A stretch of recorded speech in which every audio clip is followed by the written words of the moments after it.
This is today's India. Today's India has a land and wealth of opportunity. You don't have to go through the same grind of IIT, IIM to be able to make a decent life. So this nation has changed. There's something, this undercurrent of the nation. There's this incredible energy. Your thirst for knowledge has to be that crazy. And that question is going to get asked of you every single step of the way moving forward. Never quit on the bottom, quit on the top. I think we have got the quote for the day.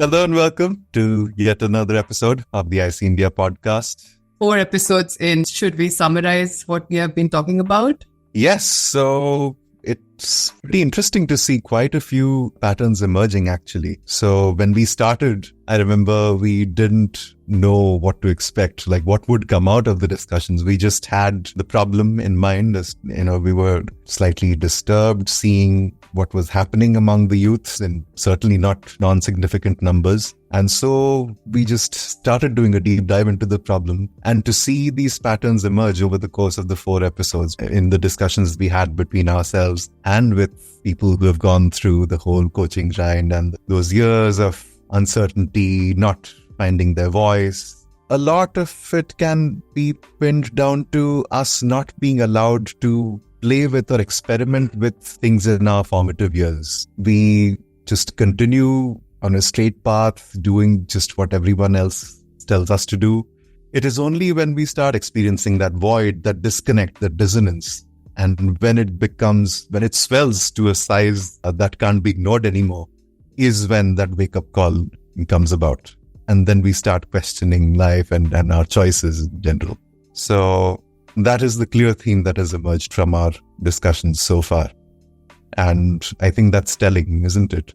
As you said, that students and youth in general, they're lacking direction because they're not aware of what options they have in front of them, because they have not explored. They have not experimented, not played around with things. And that is a problem that I think we have identified through these 4 episodes, that one major problem is not having that clarity about what else can I do with my life?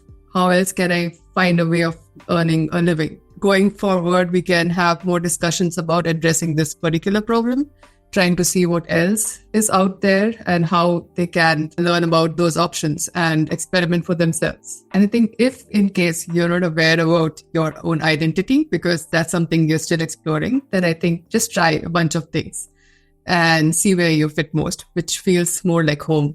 Yeah, I guess today's guest has a lot to say on that. Absolutely. So our guest today is actually someone who has had an insider's view of the venture capital industry, right from its fledgling stages to its current evolved and mature state.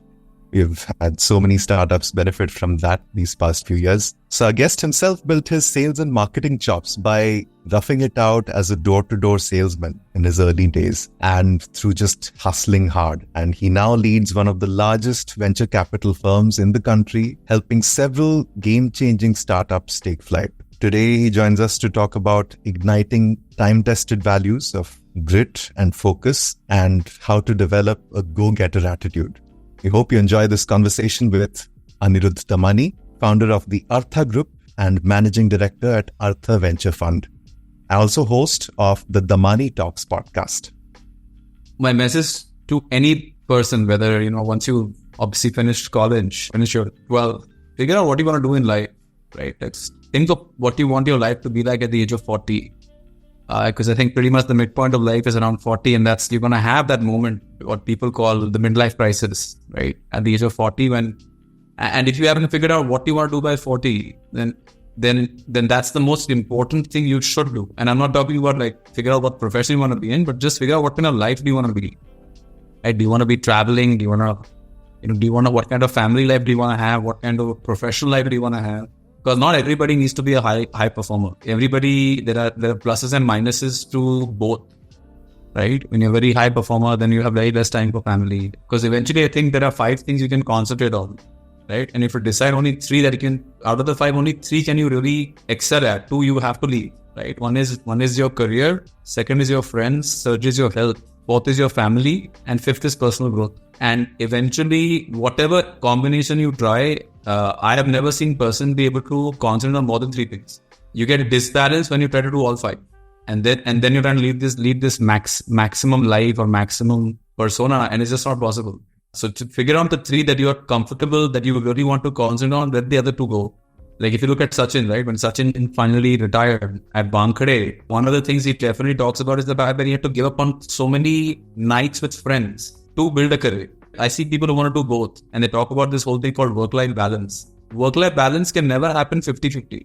It usually is like you might have a situation where it's 90-10, right? But it's never 50-50. There's no, I'm not a big proponent of this thing called work-life balance. Because when you have a goal professionally, you're so driven towards it that you can't look at work-life balance. Like if you look at the icons of our world, right? Whether you talk about Einstein, you talk about Bill Gates, or you talk about, closer to home, Rakesh Jindalwala, the late Rakesh Jindalwala, or all of these guys, once they got a vision of what they want to do, they have to sacrifice other things because that vision just eats you, right? You cannot lie still. When you don't have a clear understanding of what you want to be, you'll always be, fighting against yourself. Because you might have envisioned a life or wanted a life which was like, oh, I have to be home by 4 p.m. or 5 p.m. and I'm going to spend so much time with family. But then you also want to be an entrepreneur. And name one entrepreneur who can finish work at 5 p.m. Right? It's just not possible. Your mind is non-stop on a churn because you're an entrepreneur, right? It's a 24/7 job. So decide the end in mind first before you start charting out the course towards it. In a more crude manner, I would say decide कि पहले Delhi जाना है कि नहीं, Bombay से निकलते समय. If you want to drive to Delhi, first decide that where you want to go and then start the drive there. Yes, along the way, you might have to take detours, you might have a flat tire, you might get lost, then it is fog, it may take longer, shorter. But ye to pata hai, I have to go north, a little bit north and a little bit northwest. So many times I meet people, they don't know where they want to go, but they want to drive. And sometimes they're driving in circles and calling it progress.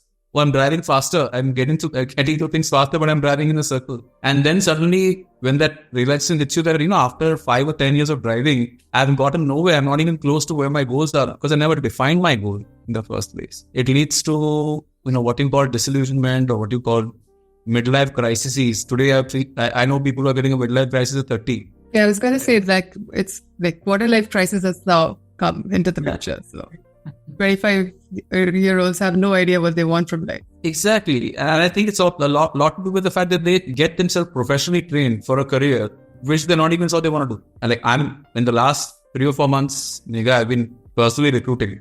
So I'm doing all these conversations myself. And my CHR has just become a personal passion for me to talk to people. And therefore, I'm unnecessarily taking over the interviews that I shouldn't. But I'm really just trying to understand many resumes come to be IIT, IIM. And then you ask them, okay, tell me your 10-year vision.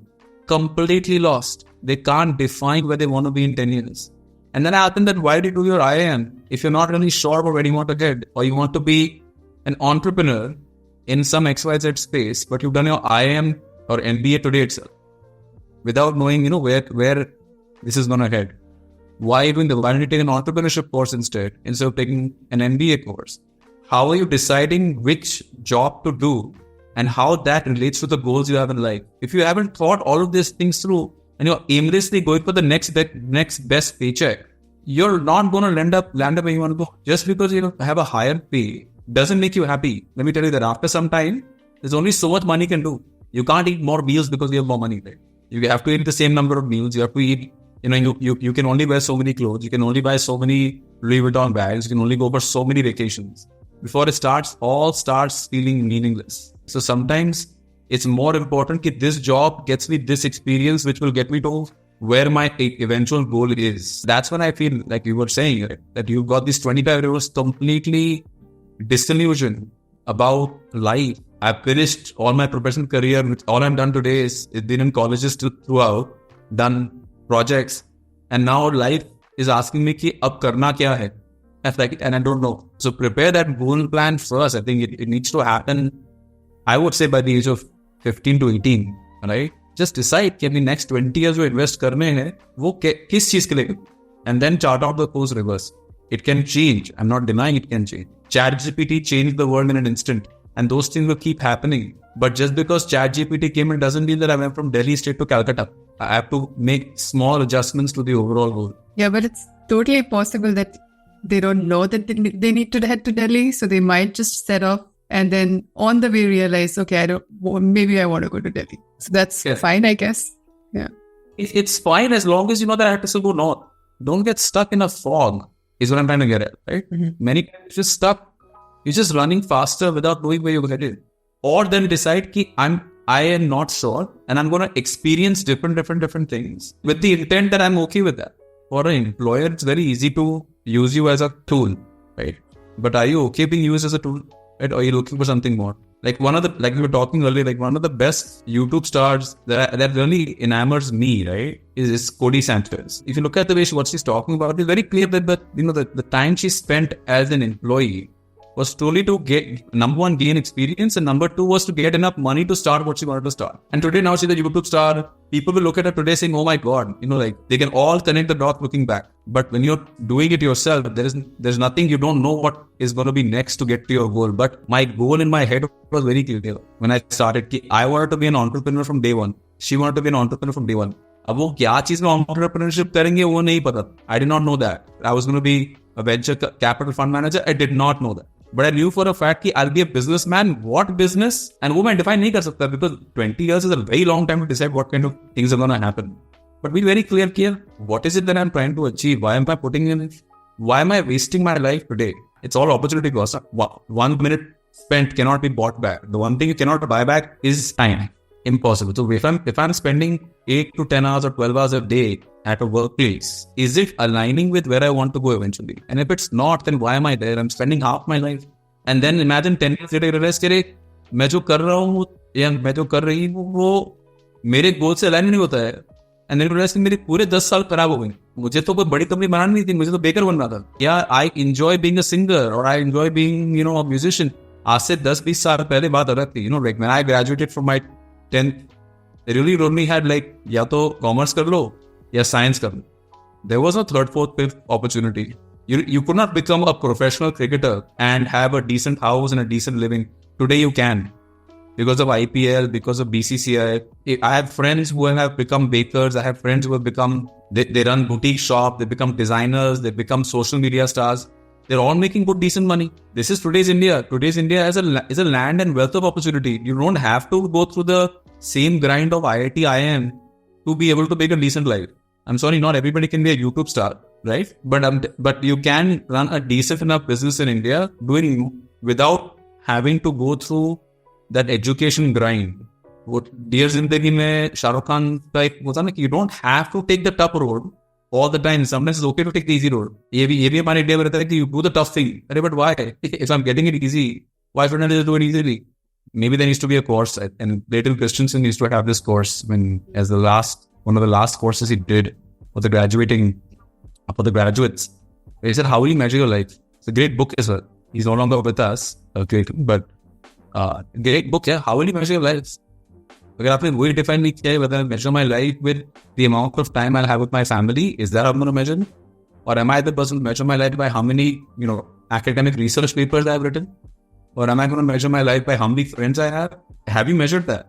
Or have you decided how will you measure your life? Because somebody else's dream may be worthless to you.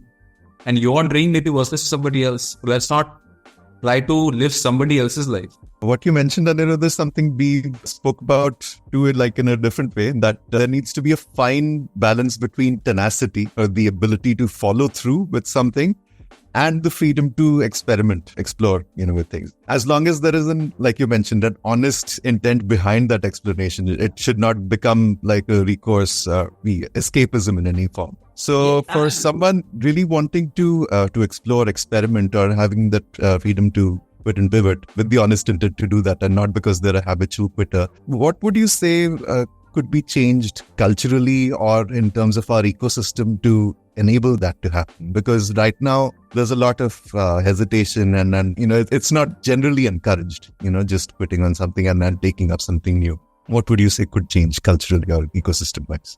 Don't quit on feelings. I forget who said it, but I remember seeing this video. It said, there is this thought that when you're chasing your dream or you're doing something you like, you will be happy all the time. Impossible. Where I am today with Artha and where we are, I have felt like quitting as, the main guy here, I felt like quitting at least 100 times in the last 10 to 12 years. You're not happy. He's not supposed to be happy. I think you're supposed to be happy like 20% of the time. Maybe 25% of the time. This whole utopian idea that you will be happy all the time. Do you think Artha Damani is happy all the time? Right? Do you think, Elon Musk is happy all the time? Is it possible? But why this notion is given, by the media, by our parents, by the ecosystem, by our friends, ki when you are doing something you like now or something you love, the life is just going to be this amazing rose-tinted glasses you'll be wearing and everything is just going to be like, a la la land for you. Nahi hota hai. You're supposed to be happy 25% of the time. You're going to be frustrated. You're going to be angry. You're going to feel stuck. And when you accept that this is going to happen, you won't quit just because of a feeling. Mujhe lag raha hai, I feel cannot be the basis of a quit. I'll go back to my door knocking days and let me give you an example. I started my career as a door-to-door salesman, right? My dad was not happy. 4 years of college, my son is walking around neighborhoods with shorts and a binder and trying to sell things to people, right? And it's a hardcore job, right? When I became one of the area leaders in the business, we used to probably recruit 6,000 to 7,000 people a year, and we would have a 99% attrition rate. So, because it's a tough job. Even those people that did very well would obviously have this inkling to quit because you're in a brutal job. You're dealing with rejection. 99% of your days rejecting. Even as great salespeople, we would have slumps. My boss at the time gave very one sage piece of advice. He said, when you want to quit, don't quit on the bottom. Never quit on the bottom. Quit on the top. If you're at the top of your game and you let's say you've cracked the most amazing deal or you got this amazing exit, and even at that top, if you're not happy, that is the time to quit. Because at that time, you can see the entire outlay around you and yet you are not happy. But when you're in the bottom of the valley, the bottom of the trough, all you can see is things above you. That's what I'm saying. That feeling that everything is uphill. Isliye mujhe quit karna chahiye, or I should quit today because everything is uphill. That I look back, it's uphill. My past success is no longer my success, and to get to the next success is going to take climbing another mountain. That is not the time to quit. I think we've got the quote for the day: quit at the top, not at the bottom, because feelings are just very transient. You're feeling something today, tomorrow, but your tenacity, your ability to follow through must not be dented. Absolutely. I mean, if your parents talk to them and they've had a long marriage, tell them how many times they felt like quitting. You can't quit on that feeling, right? Sometimes you're gonna have different feelings. Your body is made up of chemicals and atoms at the end of the day, and they're moving all the time. How can you make a decision on just a temporary feeling? Feelings change, but it has to be something very permanent, right? You've got a permanent peak and yet you're not happy. That's probably a time to sit back and say, okay, you know what? I'm not really happy. And we had a guy, when I was giving the example of door-to-door sales, we had a manager who quit after his office was the number one office in the entire company, right? And he quit because at that peak, he was like, I'm just not happy. I've done this heavy lifting. We're at the top, and yet I cannot, find this happiness in myself. That's fun quitting. This also reminds me, I was having a conversation with a friend of mine and just telling how frustrating research can be. And then she asked me, but would you do it if it wasn't frustrating? So the challenge is a thrill. Like if it's too easy to do, then it's not interesting. You won't want to put in that much effort if it's just too easy. And absolutely. And imagine if you just finish a fantastic research project, and after that, after all that challenge, and after finishing it, if you're not happy at that moment, and you're like, yeah, khatam kar liya, I should be happy, right? And yet not happy, then maybe a time to rethink. But oftentimes it's the journey which is more interesting than the goal, because once you've reached the goal, it's over. Yeah. Like there's an emptiness after that. So, and you look back and think, I should have enjoyed the journey more, because now I need to think about the next goal. It's just hopping from goal to goal in that sense. That also happens. Yeah. Again, that probably happens when you're like, okay, is the next peak on the route to the eventual goal, right? And if it's not, then again, you would have that feeling, oh, another journey starts. Or otherwise, another journey starts because I know where this ends. I mean, we just finished our Fund 1 cycle, right? And if I tell you the kind of things Fund 1 was probably worth a Bollywood movie itself, right? I mean, starting a fund, then going through a market crash, going through COVID, the effort and the pains we had to go through to get this fund to where it is. And now when you're doing Fund 2, the excitement around it tells me that we actually enjoyed and this is what I want to do the entire time. There's some article like 60-70% of the fund are shutting down.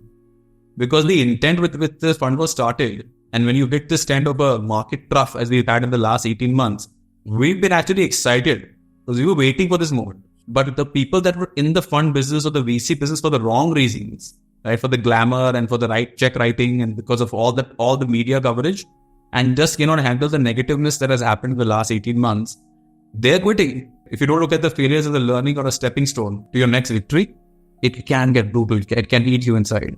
Like Rakesh Nilwar, I was just seeing one of his interviews today, and he said that I love making mistakes. I just want to make sure that my mistake is not so big that I don't have enough money for my next attempt. One quick question I had, Anirudh, was, so for someone to be able to converge on that goal or that vision for themselves, they need to first be exposed to a breadth of experiences, so say if we are talking specifically 15 to 17-year-olds who are at that early crossroads of life, just beginning to make major decisions that will, endure for a large part of their life.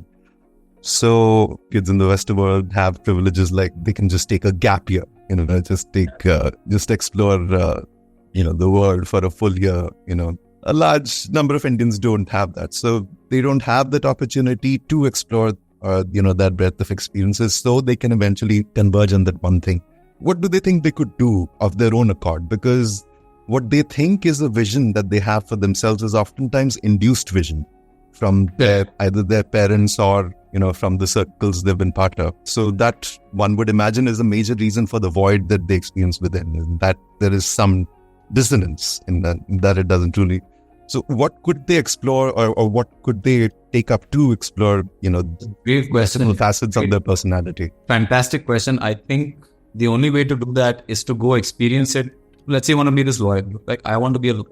So why not go experience what being a lawyer is like for 3 months and see whether you actually enjoy that life or not. So you can reach out to within your network or reach out directly to one of the top lawyers and say, I'll work for you for free. For 3 months. I'll be your running mate. You want me to go do the shittiest things possible? I'll do it. I just want to come and experience it. I'll be an intern, free intern. Only thing I ask for you is that, you give me some time at the end of the month or like an hour a month where I can ask you questions. You might have a notion that being a lawyer is being in court all day, case by case, and there's this amazingly beautiful court that they show in Bollywood. Please go to court and see. In some places, they don't even have that kadgara. You're standing literally on you have to stand on 2 boxes. Right? There's no air conditioning. And you might want to be a judge. You might want to be a doctor. And say, okay, I'll do your business or I'll do your personal running around for free and go experience that for 3 months. Most likely, because if you enjoy it, you'll be there for 3 months. Otherwise, you'll quit. After 1 month, you're like, yeah, this is not the life. Like I have a first cousin who just became a doctor. When I hear the kind of things she's had to do to become a doctor, I am 100% sure that I am not built for being a doctor. The 22 hours of duty that she's had to go do, and the kind of places that she had to do them in, I don't think I'm built for it. My respect for doctors, which was already high, has become even higher. You can always, there's always a way to figure out a solution, right? Okay, if you can't do a gap year, then go do this. Or like you're saying, that if you want the breadth of experiences after you finish your bachelor's, there's nothing wrong in waiting for a few years before you do your master's. So to figure out what exactly am I doing my master's in. So at that point, maybe go try different jobs till you find your calling. Right? Try doing accounts, try doing sales, try doing operations, try doing marketing, try doing business development. And then figure out which one of these really I want to sink my teeth into, maybe spend a few years doing that. And when you then feel that there is a knowledge gap or there is a finesse gap that I need to fulfill, then go for your masters. It's so important, right? The jeweler also has to look at a piece of rock and goes, "Isse banana kya hai?" Right? Because all he gets is a piece of rock, then he figures out what needs to get made. Right? And unless you've experienced that breadth of opportunity or breadth of things, you may not know what needs to. So it's a very valid question. If you're very early in your career, go spend time. There was some venture, I forget the name, that was actually doing this. They would connect, 15 to 18-year-olds with, for a summer internship with, let's say, a leading professional, so that you would get a very closed eye look, even 15 days, 30 days, you understand what that profession requires of you. Doctors don't have a life at times, right? Because when you're on call. It's a very nice and cushy, it looks fantastic money, but what are you giving up? Family lives. Are you okay with that? Are you going to be able to find a life partner that is also okay with that? Because the biggest toll is on the life partner. We should have a program in India that where the leading lights in a particular profession open their doors to these 15, 18 impressionable minds who think from the outside everything looks awesome. If you were Rakesh Jindalwala, then you were like, oh my God, just like life was just, oh my God, just like you just woke up and it was like roses and petals everywhere. It wasn't. Those kind of things have to be experienced before you decide to pay the price. Absolutely. Like if there is something of the sort like that you mentioned, if there is available, if you happen to recall what that is that allows kids to shadow, like there's something existing already, that would be great, but something that could be worked upon for sure. And I don't think it can be a for-profit venture. I think the reason we didn't invest in that was because they're trying to make money out of it. It's not possible. It's not a for-profit, but it's definitely something that schools and colleges could imbibe in those summer internships and see by the time you finish your bachelor's or by the time you finish your 12, is that the life that I really want to sign up for? Do you think people would be receptive of such questions from the youth? Like if a 15-year-old comes up to you and asks, hey, I want to be a venture capitalist, can I shadow you for a while? If that person said that I'll do your person running around as compensation, I'd be like, great. My intent obviously not to make him go wash my clothes. That's not what I'm trying to get at, right? But the intent is you can't just come to a person. Let's say you went to a leading lawyer, right? Why should they give you their time? Let's say you went to one of the top lawyers in the country and you want to do that. You have to do something for them. It's give to get. And if you're just going to say, I'm just going to come ask questions, and then you're going to start asking questions without having knowledge of watching them and being a part of their solution, why would they just give you genuine answers?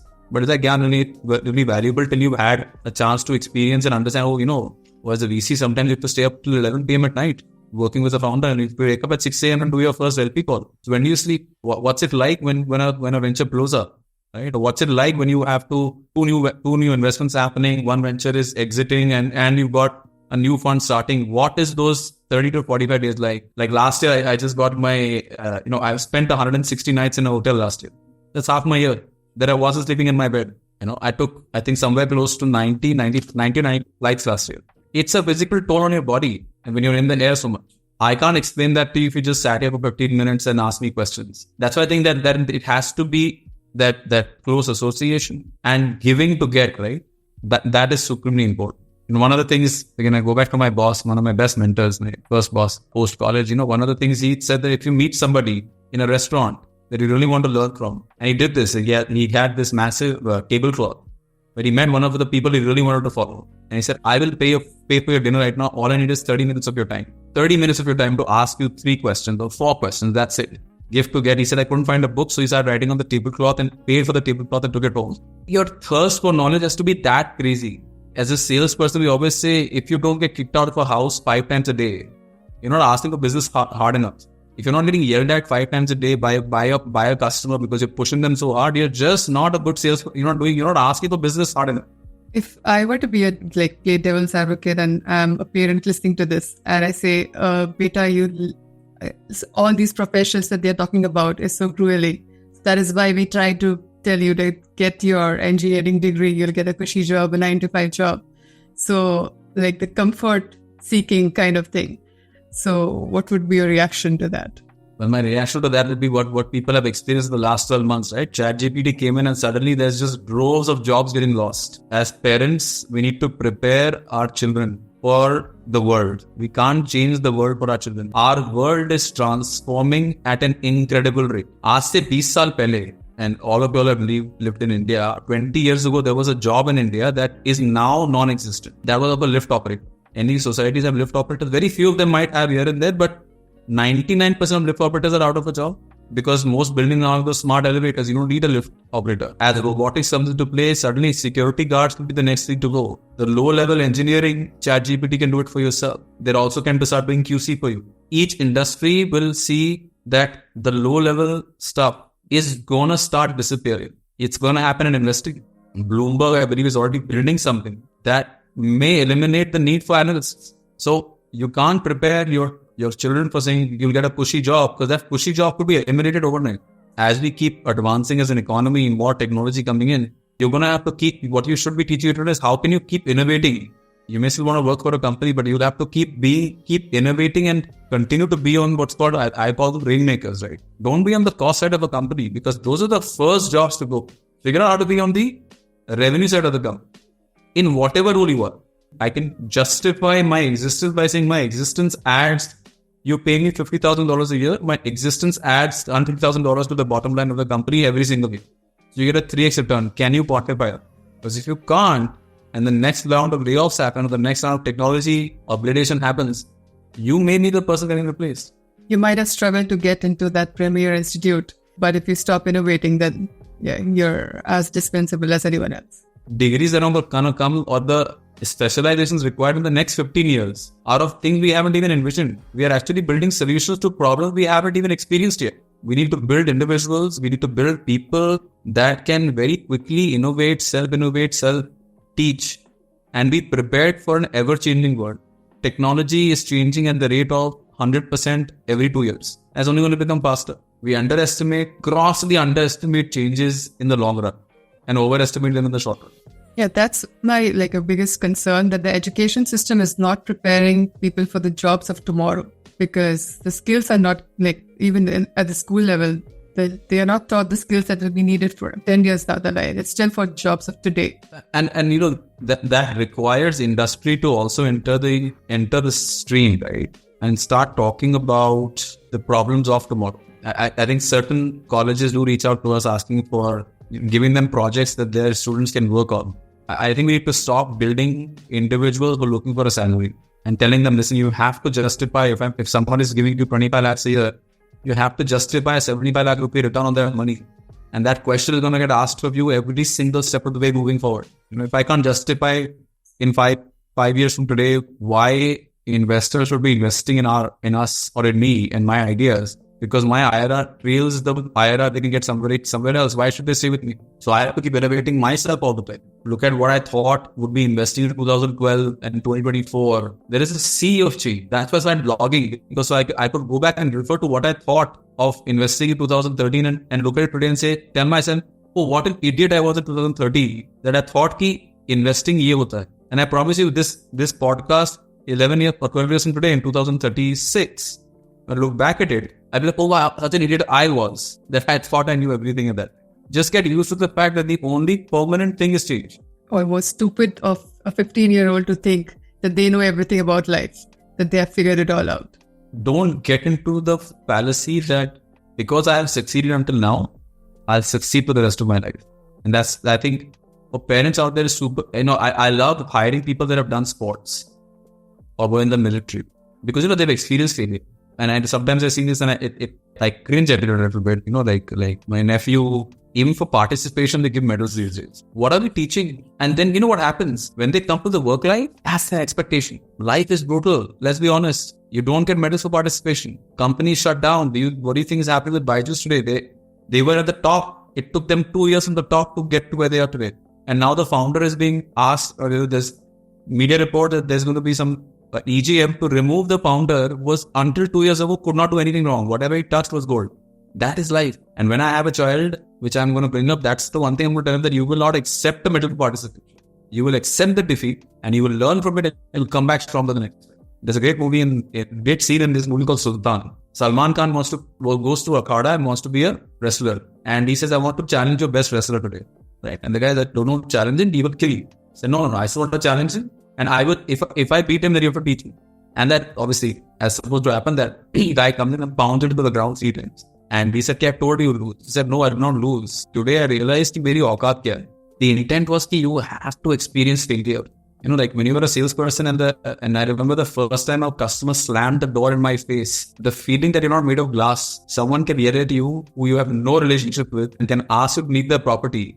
It does not reduce or diminish your value as a person. That feeling has to be experienced. But I don't know where this came from of, trying to make our kids not experience failure, that try to build this utopian world around them and then expecting them to go out and then experience failure on their own for the first time. But failure is 90% of life. 10% is successful.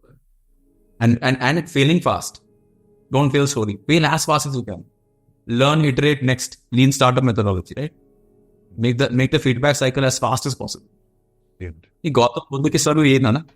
That if you go back to what happened with him was his father kept trying to build a world around him that it wasn't true. And at some point, all that rosiness started to feel empty because you're only looking at the yin and not the yang. You will not ever understand the sweetness of victory until you've actually tasted the salt of defeat. Closing this fund, finally, in 2020, after almost 3 years of such, we went through hell putting this first fund together. But it did not feel that the sweetness of that victory, and we started this thing of where we would buy a blue label bottle and we would keep it. This is for this fund. When it closes, we'll open the bottle. It took us 3 years to open that bottle.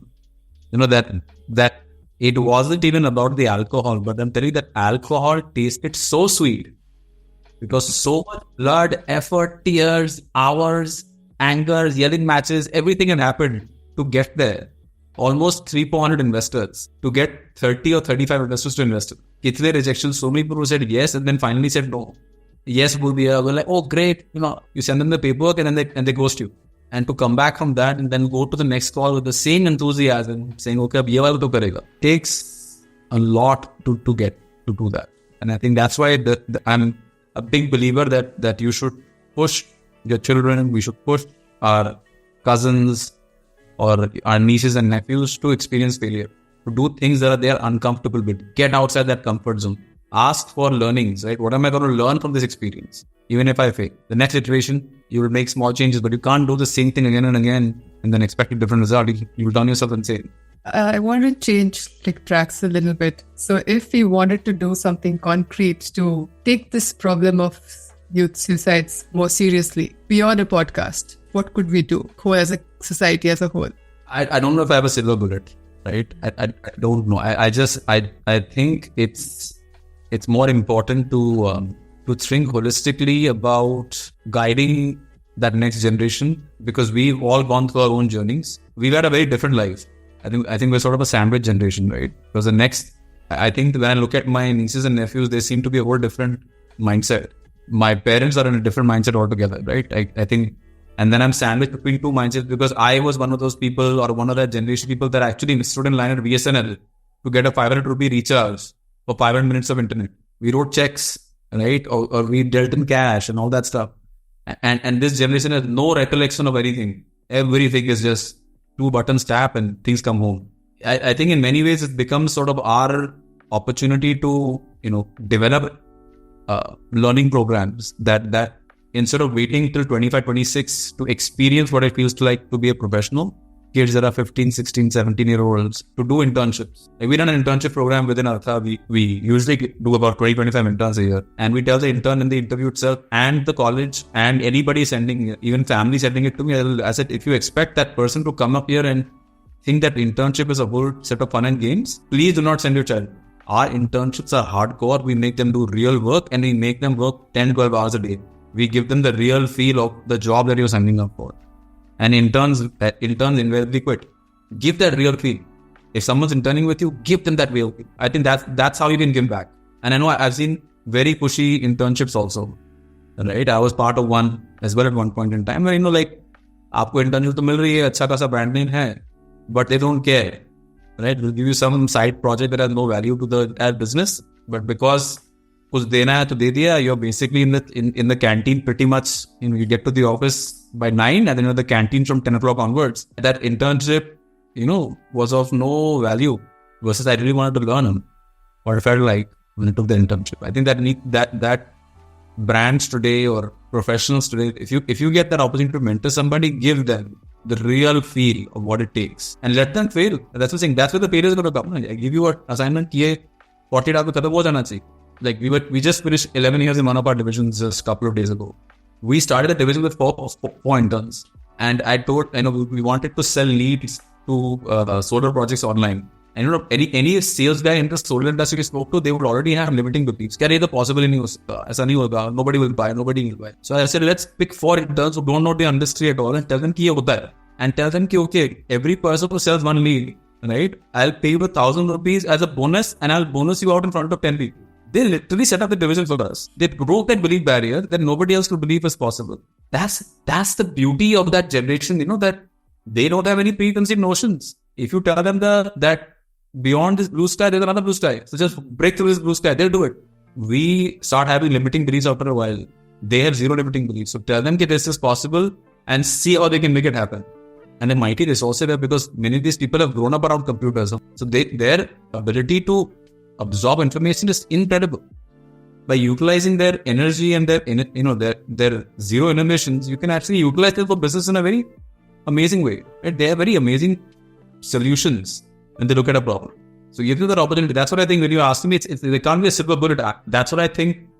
I can utilize their energy, and then I can also hone them in, or give them a taste of what it feels like to be in this space. That's the exchange that can happen. I think that's a brilliant takeaway. The fact that they have zero limiting beliefs, that they're free of inhibitions is their greatest strength. So if they can extend that to their outlook towards life and not be shattered if they don't make it to their institution of choice. That's what we do. Actually, हम क्या करते हैं कि उनका जो zero inhibitions है, right? डालते जाते हैं. Channelize them and then make them into this, like, oh, you have to get placed on placement day, वरना तुम तो कोई value के हो ही नहीं, and all that. क्या है? नहीं हुए तो नहीं हुए. That's fine.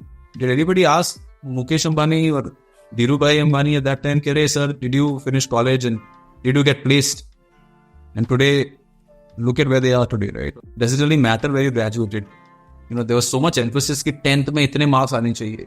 I think today तो 99% and all this stuff I see कि यार क्या बना रहे हैं, like 99% में you can't get to a college. I scored 81% in 10. My best I was 87. 87 in 1999 was like a walk in almost everywhere. Now grade inflation has gone to 99%. There are people 99.95 हो रहा है तो भी आपको entry नहीं मिल रही. CA, CS. I have resumes that person has done bachelor's कर लिया, MBA कर लिया, CA पे कर लिया और CA भी कर लिया. I said कि ये सब करने के बाद करना क्या आपको? I want to be a portfolio analyst. So I want to be in venture capital. I said, already become a CA then. And what was CA and MBA doing at the same time? And you're 27, huh? You've done you're literally like, इससे क्या बात करूँ? You don't need so much professional qualifications. Do understand that some of these qualifications can be taken later on in life. Right? You don't need them unless you really have a need to be there. And sometimes I just think we're just putting them in, everybody's running the same race, but they're saying, oh, I will be faster and I'll reach that goal. Everybody running the same race. If I just filter all the resumes I have, we received 2,000 plus applications for a portfolio analyst filtered by MBA. 1,600 of them are MBAs. Then if I filter them by IIM, वो 1600 में से 200 तो IIM होंगे. मेरे पास position केवल 2 open है. Then I started looking into the more finer factors, right? What have you done? What is that practical experience you have outside of college that really will matter to me? Do that kind of stuff. I like people, like I said, I love people who have done team sports. Played cricket, played tennis and badminton, individual sport, to be part of a team. That's what excites me. Those kind of people really excite me. I think I'm down for a bit. This has been brilliantly insightful. I mean, to hear it from you, I mean, the fact that, that's someone active and having experienced sports, they know what to expect on the other side of it. Yeah. So I think that would be immensely helpful. Yeah, I think that's the way to, pay it forward, because we have experienced life. Now we have something to share. So yeah, that gyan needs to be packaged nicely for it to be palatable to them. So that's what you're trying to do. Because I think our nation is going to go through this incredible wealth creation opportunity in the next 10 years, 12, 15 years. And it's, I've got a friend who came from abroad and like, hey, look at that poverty. I said, look at that guy. Does it look in his eyes that he's poor? Every single person in Bombay walking around has this, अगर वो ठेला भी चला रहा है ना, तो उसके दिमाग में वो एक एनर्जी है नेशन को लेके कि हम अब I can create something big. अभी मैं your Bhelpuri walas can now deliver across a much larger range, right? They're all on Swiggy and Zomato. I said this nation has changed. There's something, this undercurrent of the nation. When I came here 12 years ago, there was a lethargy in the undercurrent of this nation, right? Where everything looked like the privileged few will get everything. Today, it's like you go anywhere, there's this just incredible energy in this nation. Fabric change that's happening in this country. You don't have to know somebody or be some high flyer to, Ritesh Agarwal didn't even graduate from college, right? Look at who he is today, right? And I think that we need more stories like this to happen. Thank you. Yeah. Thank you, Abhinav. Thank you, Megha. Pleasure speaking. Thank you. Absolutely. Appreciate it a lot.